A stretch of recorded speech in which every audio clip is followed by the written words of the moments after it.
السلام علیکم دوستوں، کیسے ہیں آپ سب؟ زیڈ ٹی وی میں خوش آمدید۔ امید کرتے ہیں کہ آپ سب خیر و خیریت سے ہوں گے۔ حضرت نوح علیہ السلام کے 3 بیٹے سام، حام اور یافز اپنی بیویوں کے ساتھ کشتی میں سوار تھے۔ آپ کا ایک اور بیٹا عابر تھا جو کہ طوفان نوح سے قبل فوت ہو چکا تھا، اور ایک اور بیٹا کنعان تھا جو کہ کافر و بدعمل تھا اور طوفان میں اپنی ماں کے ساتھ غرق ہوا۔ یہ وہی کنعان ہے کہ جس کے بارے میں قرآن پاک میں اللہ تعالیٰ نے یوں ارشاد فرمایا، اور وہ کشتی پہاڑوں جیسی طوفانی لہروں میں انہیں لیے چلتی جا رہی تھی کہ نوح علیہ السلام نے اپنے بیٹے کو پکارا اور وہ ان سے الگ کافروں کے ساتھ کھڑا تھا۔ اے میرے بیٹے، ہمارے ساتھ سوار ہو جاؤ اور کافروں کے ساتھ نہ رہے۔ وہ بولا، میں کشتی میں سوار ہونے کے بجائے ابھی کسی پہاڑ کی پناہ لے لیتا ہوں، وہ مجھے پانی سے بچا لے گا۔ نوح علیہ السلام نے کہا، آج اللہ کے عذاب سے کوئی بچانے والا نہیں ہے مگر اس شخص کو جس پر وہی اللہ رحم فرما دے۔ اسی اثناء میں دونوں یعنی ماں اور بیٹے کے درمیان طوفانی موج حائل ہو گئی، سو وہ ڈوبنے والوں میں ہو گئے۔ جب حضرت نوح علیہ السلام نے اپنے بیٹے کو اپنی آنکھوں کے سامنے ہلاک ہوتے دیکھا تو بیٹے کی محبت میں دم بھرا، جس پر اللہ پاک نے فرمایا، اے نوح، جو تیری اطاعت و فرمانبرداری اور تیرے پیغام ہدایت کو قبول نہیں فرماتا وہ تیرا کہاں ہے؟ اور جن کی نجات کا میں نے وعدہ فرمایا ہے یہ ان نجات پانے والوں میں سے نہیں ہے، اور نہ ہی یہ اہل ایمان کے قافلے والوں میں سے ہے، لہٰذا یہ کفر اور سرکش کے سپوتوں سمیت غرق ہو کر رہے گا۔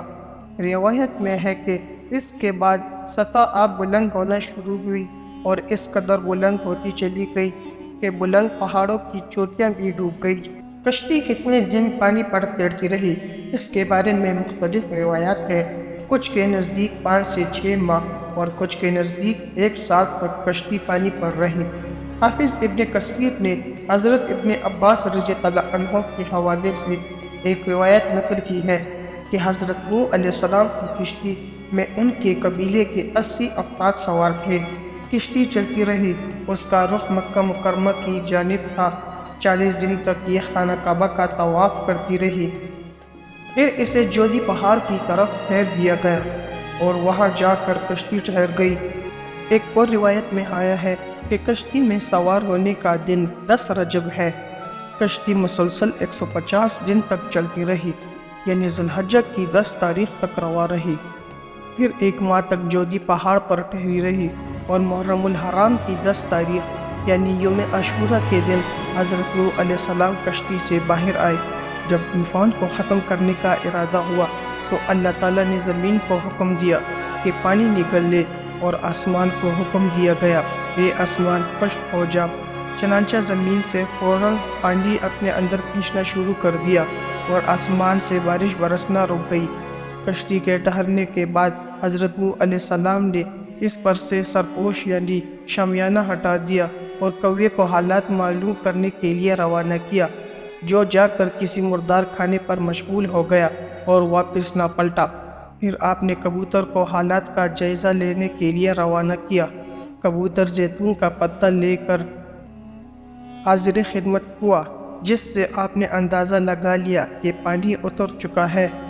یوں آپ نے کبوتر کے لیے ہمیشہ امن و امان کی دعا فرمائی۔ اس کے بعد آپ کشتی سے باہر آنے والوں میں بھی سب سے پہلے تھے۔ حافظ ابن کثیر کی نقل کردہ ایک روایت کے مطابق یہ محرم الحرام کی 10 تاریخ تھی، یعنی یوم عاشوراء کا دن تھا۔ حضرت ابو ہریرہ رضی اللہ عنہ فرماتے ہیں کہ رسول اللہ صلی اللہ علیہ وآلہ وسلم ایک مرتبہ یہودیوں کے ایک گروہ کے پاس سے گزرے تو وہ لوگ یوم عاشوراء کا روزہ رکھے ہوئے تھے۔ آپ نے فرمایا، ارے تم نے کس چیز کا روزہ رکھا ہے؟ کہنے لگے، اس دن حضرت موسیٰ علیہ السلام اور بنی اسرائیل کو نجات ملی، فرعون غرق ہوا اور حضرت نوح علیہ السلام کی کشتی جودی پہاڑ پر ٹھہری اور قوم نوح کشتی سے باہر آئی۔ حضرت موسیٰ اور حضرت نوح علیہ السلام نے اللہ کے شکر کے لیے روزہ رکھا اور ہم انہی کی پیروی کرتے ہوئے روزہ رکھتے ہیں۔ آپ صلی اللہ علیہ وآلہ وسلم نے فرمایا، موسیٰ علیہ السلام کی محبت میں زیادہ حقدار ہوں کہ روزہ رکھوں، اور اپنے صحابہ سے مخاطب ہو کر فرمایا کہ جس نے صبح سے کچھ نہیں کھایا وہ روزے کی نیت کرے، اور جس نے کھا لیا ہے وہ شام تک احتراماً کھانا پینے سے گریز کرے اور باقی دن کا روزہ رکھے۔ اور بعض روایات میں یہ بھی ہے کہ پہلے دن جب حضرت نوح علیہ السلام کشتی سے باہر آئے تو آپ کی اور آپ کے لوگوں کی آنکھیں زیادہ دیر تک تاریکی میں رہنے کی وجہ سے اندھیرے میں رہنے کی عادی ہو گئی تھی، لہٰذا سورج کی روشنی سے آنکھیں جلنے لگی۔ اس پر حکم ہوا کہ اے نوح آنکھوں میں سرما لگائے۔ حضرت نوح علیہ السلام نے بحکم خدا سب کو کشتی سے باہر نکال لیا اور ایک ذبح خانے کی بنیاد رکھی جہاں حلال جانور اور حلال پرندوں کی قربانی دی گئی۔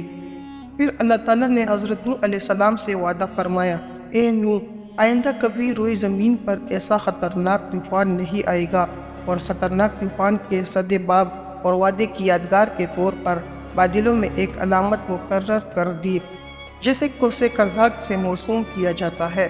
حضرت ابن عباس رضی اللہ عنہ سے روایت ہے کہ قوس قزح غرق ہونے سے امن کی علامت ہے۔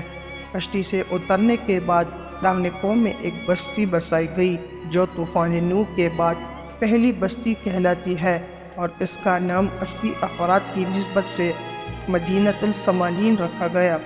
کہا جاتا ہے کہ بستی قائم ہونے کے کچھ ہی عرصے بعد حضرت نوح علیہ السلام کے بیٹوں اور بیویوں کے علاوہ باقی تمام مومنین کا وصال ہو گیا، اور خطۂ زمین پر صرف حضرت نوح علیہ السلام کی نسل ہی بچی جو افزائش نسل کا سبب بنی۔ اور اس وقت جتنی بھی نوح انسانیت آباد ہے وہ حضرت نوح علیہ السلام کے 3 صاحبزادوں سام، حام اور یافز میں سے کسی ایک کی طرف منسوب ہے۔ مدینۃ السمانین بنانے کے بعد حضرت نوح علیہ السلام نے دنیا کی آباد کاری کی طرف توجہ دی اور زمین کو اپنے بیٹوں کے درمیان اس طرح تقسیم فرمایا کہ شام کے جزائر، عراق، فارس اور خراسان جو وسط زمین ہے اپنے افضل و اشرف فرزند سام کو عطا فرمائے۔ دیار مغرب، انجبار، حبشہ اور ہندوستان حام کو دیے گئے، اور یافس کو چین و ترکستان دیے گئے۔ یوں عرب، روم، فارس اور وسطی دنیا کے بسنے والے سب سام سے نسبت رکھتے ہیں، جبکہ تمام ترکستانی قبائل یاجوج ماجوج یافس تک پہنچتے ہیں، اور بقیہ رنگ کے اعتبار سے کالے تمام ہندوستانی، زنگی، حبشی، سوڈانی کالے حام کے ساتھ منسوب ہے۔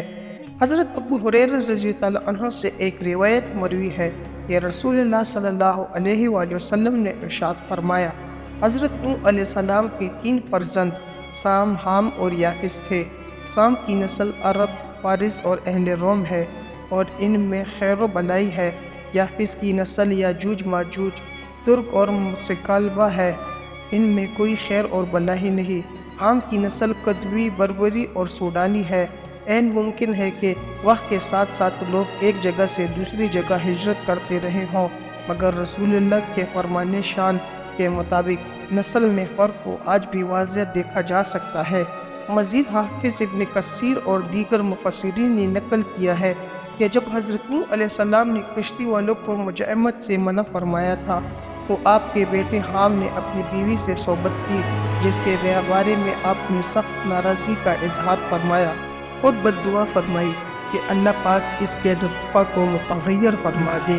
اس دعائے بد کے ثمرے میں حام کی پشت قیامت تک کے لیے ان کی نسلیں سیاہ ہو گئی۔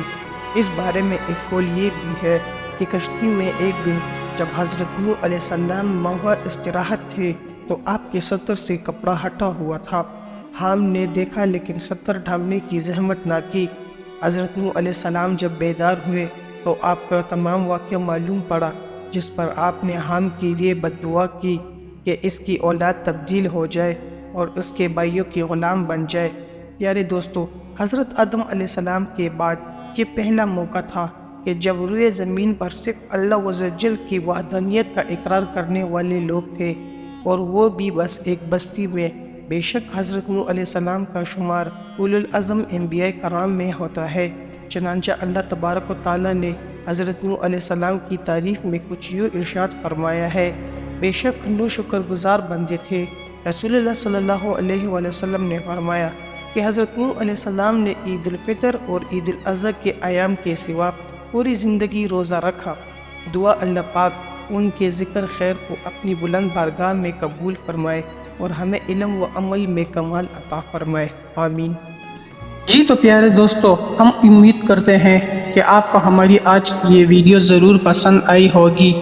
اگر آپ کو ہماری آج کی یہ ویڈیو پسند آئی ہے تو آپ سے گزارش ہے کہ ہمارے چینل کو لائک اور سبسکرائب کر دیں اور ساتھ ہی لگے بیل کے بٹن کو بھی دبا دیں تاکہ آپ کو ہماری آنے والی مزید معلوماتی ویڈیو کا نوٹیفیکیشن بر وقت ملتا رہے۔